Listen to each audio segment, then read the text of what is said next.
All right, guys, this video is sweet and simple. Our basic points for our 8-point roll bar are in and kind of basically lightly supported and everything is staying in place. We have the bottom profiled here to meet the frame where it's actually on an angle. We had to re-notch the down tubes. I had to put it on a 30 degree because of my length and how I changed it. If down the road I wanted to go to like a full halo and down tube deal, I just got enough room to get into it. Our down tubes are trimmed. Everything is there. The final piece that is left is the rear down tubes. I haven't cut the floor. So for now, actually it's just kind of laying in there, and I gave myself plenty of room because that tube is actually a little too far back for where I want it to be. But once I start cutting my angle into it, it's going to shorten up and come forward, which was the case here as we kind of learned how to do that.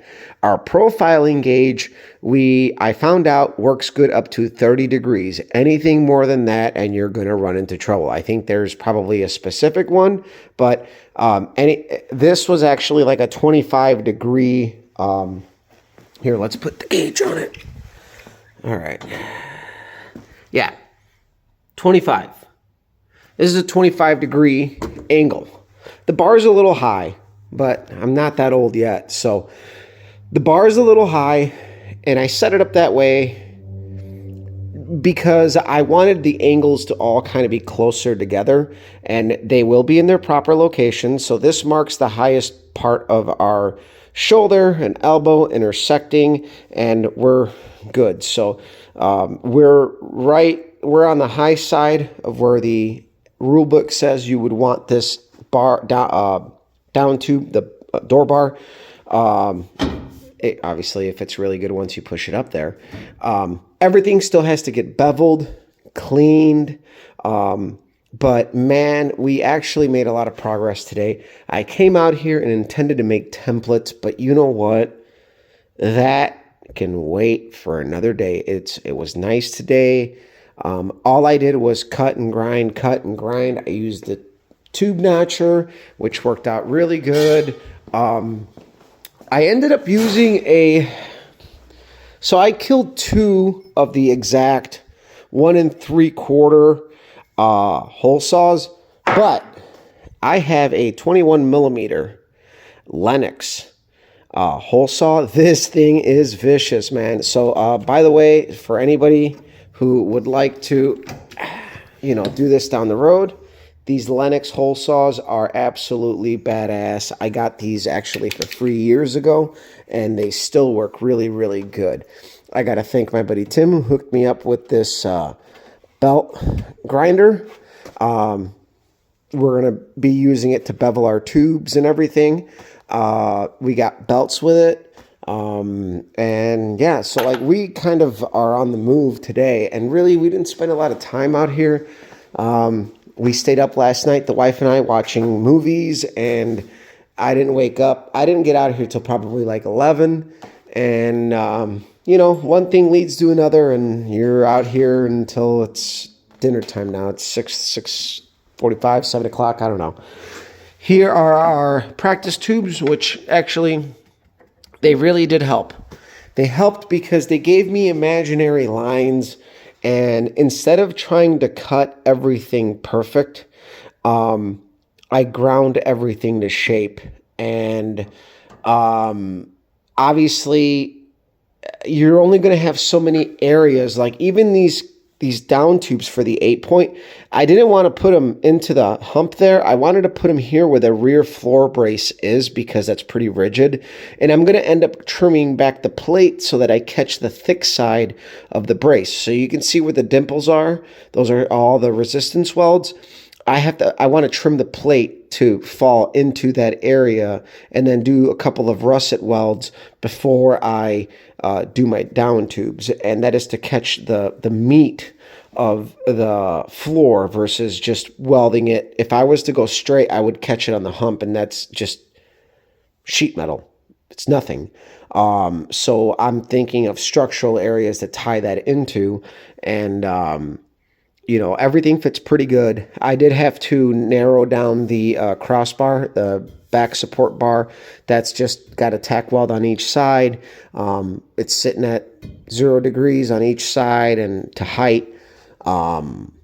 So everything so far is looking pretty good. I'm going to have to trim back some of the floor even more. Maybe not so much on this side, but on that side, because the floor plate differs on this side from that side, and this floor plate actually is better, and I thought this one was going to be worse. So for at least to weld on, not necessarily it being welded on. And I think I'm going to go ahead and when we're ready, we're going to completely weld in our tube, and then we're going to box this area in. I got it to cut here because I need to know how much, this is just a tack weld. I need to know how much weld I'm going to have, an area I'm going to have to work with. So I don't want to trim anything just yet. Once the main hoop is welded in place, we're going to go ahead and do our drop-offs to box that into the frame area, and we'll be fine. So I think we're on the move here. We're on the move here to have everything hopefully kind of tacked into place by sometime Saturday, and then maybe Sunday we'll start welding. I already talked to my buddy about planning for Sunday, so maybe we'll have this welded all up in a week, and we will actually kind of be on schedule. And then if that would be the case, then my course of action was going to completely change. And instead of worrying about patching up the floors and everything, what we're going to do is worry about making the car mobile again and being able to move it. So that would be getting the fuel cell in, our panel in, and all that good stuff so that we can fire up the car, move it once everything's welded, and work on it a little bit more comfortably, if you will. And then we got firewall work to do, aluminum work to do on the side. It's supposed to be 40 thou thick aluminum, so I got to start pricing that out. If not, then we'll just do sheet metal. But I wanted to do aluminum because it's going to look nicer. It's going to hold up. We're going to burnish it, just make it look really nice. So this actually kind of looks really good in here. Maybe I can kind of come back a little bit and give you guys a slightly better shot of it. But I'm really, now that I'm starting to cut and trim, I'm really happy with how it's coming together. I've never done this before, and I'm not gonna lie, I was nervous, but it's really starting to come together. I got a different extension cord for the welder. That helped it, even just tack welding these into place.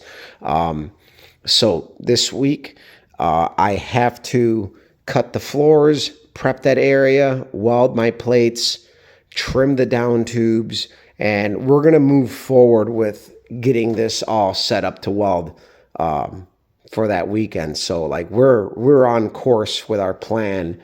I wasn't expecting any of this. Again, my expectations are always going to be kind of low, just to side on the, be on the cautious side.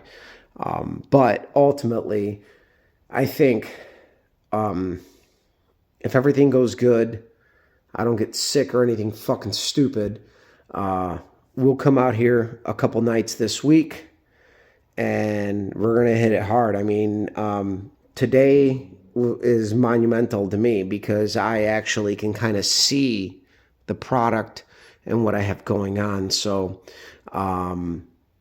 everything is looking really good. And just a little bit more work, and we're going to be ready to tie everything in and tack weld it. And I'm excited. So stay tuned, guys. Share, like, subscribe. Follow me on Instagram as Copper Cutlass. And we'll see you guys around. I hope you guys are enjoying the videos, and I can't wait to see what this roll bar does for our car. I don't think it added as much weight as people would think, and I don't think the ET is going to drop off much, and maybe it'll be even better because we're stiffening the car up. The 60-foot's going to be better. The launch is going to be better. Who knows? But there you guys have it. This is Sunday Fun Day. We'll see you guys around.